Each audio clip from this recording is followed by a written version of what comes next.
다음으로 존경하는 신명민 의원님 질의해 주십시오. 장관님, 제가 지난 7월에 보건복지부 업무보고 시에 사원화된 건강보험료 부과 방식과 선진국의 보험료 부과 체계에 대해서 말씀을 드렸습니다.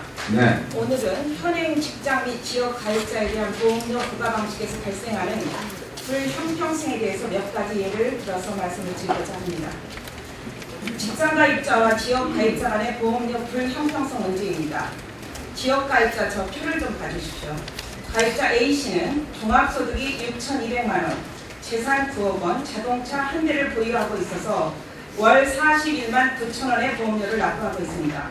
반면에 직장 가입자인 B씨는 A씨와 비슷하게 부동산의 임대소득이 5,200만 원, 재산 8억 원, 월급 320만 원을 받고 직장에 다니고 있는데 월 9만 3천 원의 그 보험료를 납부하고 있습니다. 소득과 재산이 비슷한데도 직장이나 지역이냐에 따라서 보험료가 차이가 발생하고 있습니다. 둘째, 직장 가입자 내에서의 보험료 불형평성의 문제입니다.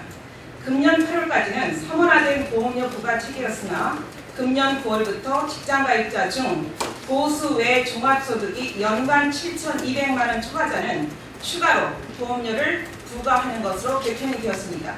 예를 들어서 보수 외 종합소득이 7,201만 원인 사람이 있고 7,200만 원인 사람이 있다면 7,201만 원인 사람은 보험료를 추가로 납부해야 하고 7,200만 원인 사람은 보험료를 납부하지 않아도 됩니다. 과연 이것이 사회적으로 형평한 보험료 부과 체계라고 생각하시는지요? 셋째, 지역 가입자 내에서의 보험료 불형평성의 문제입니다. 지역 가입자의 경우에는 동일한 지역 가입자임에도 연소득 500만 원으로 구분해서 500만 원의 초과 세대는 소득, 재산, 자동차로 부과하고 500만 원 이하 세대는 성, 연령, 재산, 자동차로 평가한 소득과 재산 자동차를 기준으로 보험료를 부과함에 따라서 소득과 상관없이 단지 전 월세가 인상되었다고 해서 보험료가 오르기도 하고 남녀에 따라서 다르고 연령 기준도 청년 실업자의 부담 능력을 과대평가하는 등 현실과 괴리된 기준을 적용하고 있어서 문제라고 저는 생각을 합니다. 예를 들어서 나이가 19세에서 20세로 되면 보험료가 약 2.8배 오릅니다.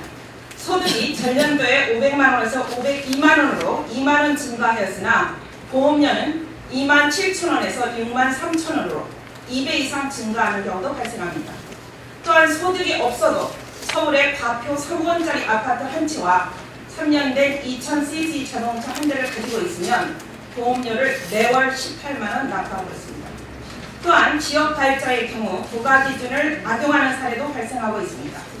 자동차에 대한 보험료 부담을 회피하기 위해서 리스 자동차를 사용할 경우에는 재산에 잡히지 않아 보험료가 부과되지 않고 있고 시골에 허름한 주택을 보유하면서 수십억짜리 고급 주택의 전세를 살 경우에는 시골 주택이 재산에 잡히고 수십억짜리 전셋집은 재산에 잡히지 않아서 재산에 부과되는 보험료를 축소 악용하는 사례도 있습니다. 이와 같이 현행 보험료 부과 체계는 매우 불형평하여서 가입자의 수용성 또한 매우 낮고 매년 불만의 민원이 폭주하고 있습니다. 부과 체계의 개편 필요성에 대해서는 사회적, 국민적 공감대가 형성된 것으로서 저 본인은 판단됩니다. 수용성이 낮은 현행 보험료 부과 체계로는 보험료율 인상에 한계가 있을 수밖에 없고 저출산 고령화 시대를 맞아서 보장성 강화와 제도의 지속 가능성을 담보하기가 어렵고 사회 통합을 이루는 데도 걸림돌로 작용할 수 있습니다. 장관님께서 보험료 부과 체계 개편은 쉬운 일이 아니라고 저는 생각합니다. 그러나 국민의 건강을 보장하고 국민의 보건 향상과 사회보장 증진으로 국민의 삶의 질 향상에 기여한다는 근본적인 건강보험제도의 목적을 달성하기 위해서는 더 이상 보험료 부과 체계 개편은 미룰 수 없다고 생각합니다. 지난 보건복지부 업무보고 시 사회적 협의체 형태로 TF를 만들어줄 것을 건의드렸습니다. 현재 어떻게 진행되고 있는지 또는 진행 상황과 건강보험료 부과 체계 개편에 대한 보건복지부의 입장을 종합감사 전까지 보고해 주시기를 부탁합니다. 지적하신 바 옳으신 지적이 많이 있으시고요. 굉장히 복잡하고 그렇습니다. 그리고 다만 이제 구체적인 사례로 들어가서 경계선에서 나타나는 문제 이런 거는 저희로서도 어느 정도 불합리성이 있다고 생각을 합니다만 부득이한 측면도 있다는 점 이해를 해주시고요. 기본적으로 가장 원천적인 문제는 지금 소득 파악률이 제가 한 56% 정도밖에 되지는 않습니다. 그러니까 소득을 기준으로 부과해가는 원칙을 저희들이 충실히 지키려면은 소득에 대한 그 소득 자료가 없는 세대가 56%거든요. 전체 44%는 있는데 56% 소득 자료가 없기 때문에 생기는 문제이기 때문에 그런 근원적인 문제는 있습니다만은 하여튼 지적하신 바를 참조해서 저희들이 개혁을 개선을 해나가겠고요. 사회적 합의체 문제는 저희가 작년에 보건의료 미래위원회에서 일단 고치라고 한 것들이 있습니다. 그거는 저희들이 지금 하나하나 법령 개정을 지금 해나가고 있다는 점 말씀드리고, 또 다른 사회적 합의체 구성의 필요성에 대해서는 의원님들께서 좀 시간을 주고 방안을 좀 제시해 주시면 좋겠습니다. 금년 안에 이 문제를 다시 꺼내기에는 좀 시기적으로는 조금 안 맞는 것 같다는 생각이 들었습니다. 그러나 이 문제는 지금 현재 문제점이 있다는 걸 모두 파악하고 있는 상태에서 문제 해결을 위한 시간을 저는 될 수 있으면 빠르면 빠를수록 국민들한테 득이 된다고 저는 생각하고 있기 때문에 이 부분은 장관님께서 좀 의지를 갖고 철저하게 준비해 주시기를 둘째 질의 드리겠습니다. 우선 고가장비 중복 촬영에 억제하고 국민의 피부관리 방안에 대한 말씀을 드리고 싶습니다. 일단은 CT, MRI 등의 고가장비 중복의 재촬영 문제는 의료비 낭비와 더불어서 방사선의 과다 노출로 인해서 국민 건강에도 심각한 위험을 초래하고 있습니다. CT, MRI, 펫 등의 고가장비 진료비 규모가 2011년 기준으로 연간 1조 5천억 원에 달하고 CT를 촬영한 환자가 30일 이내에 다른 병원에 가서 또 CT를 찍는 비율이 20% 정도가 달합니다. 1회 CT 촬영 시 노출되는 방사선 양은 1년 동안 일상생활에서 자연적으로 갖는 방사선 양의 최소 4배에서 최대 50배의 수준입니다. 우리나라의 방사선 관리 실태를 보면 현행법상 방사선 작업 종사자에 대한 피부관리 규정은 있으나 환자에 대해서는 별도의 규정이 마련되어 있지 않습니다.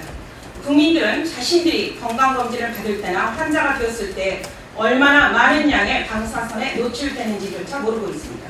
심평원의 CT로 보험급여를 청구한 사례를 살펴보니 동일 환자가 하루에 4개 병원에서 CT 검사를 4회 받거나 10개월간 무려 52회의 CT 검사를 시행하는 등 다양한 사례가 있습니다. 최근 건강에 대한 관심도가 높아지면서 비급여로 이루어지는 고가의 건강검진을 받으면서 CT 촬영이 늘어나고 있는 반면에 국민들이 얼마나 방사선에 노출이 되었는지에 대한 전혀 관리가 되고 있지 않다는 겁니다.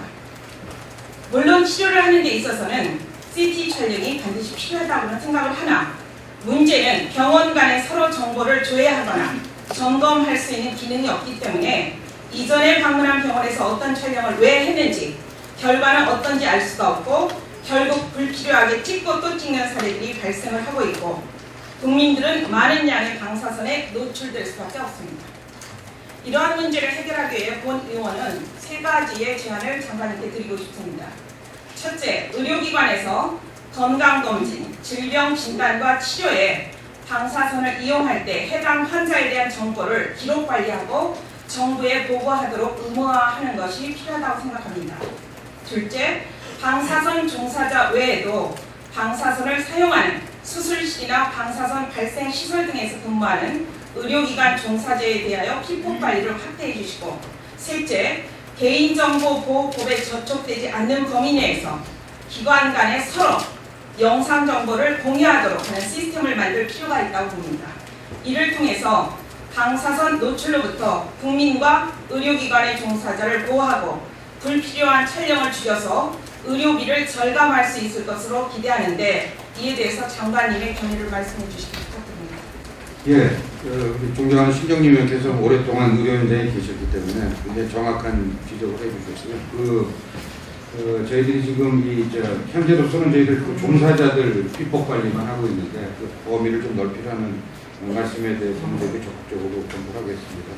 마지막으로 제안해 주신 그 영상정보 공유 시스템은 필요한 과제입니다만 시간이 좀 걸리지 않겠습니까? 이게 그동안에도 여러 차례 이제 의료계 내에서도 논의가 됐고 있는데 이것이 전체적으로 이제 전자 의무 기록을 어디까지 이제 저희들이 확대시켜 발전시켜 나가느냐와 연결되어 있기 때문에 이건 뭐 이런 방향으로 저희들이 노력을 해야 된다고 생각을 하고요. 저도 최근에 뉴스 보도에도 그 피폭 문제에 대한 위험성이 제기가 됐기 때문에 저희가 지금 현재 용역을 하나 하고 있습니다. 그래서 그 용역이 12월에 마무리가 되는데 그 용역을 토대로 해서 이 방사선 의료 장비의 피폭 관리 방안에 대한 것을 구체화시켜서 정책으로 이렇게 만들도록 하겠습니다.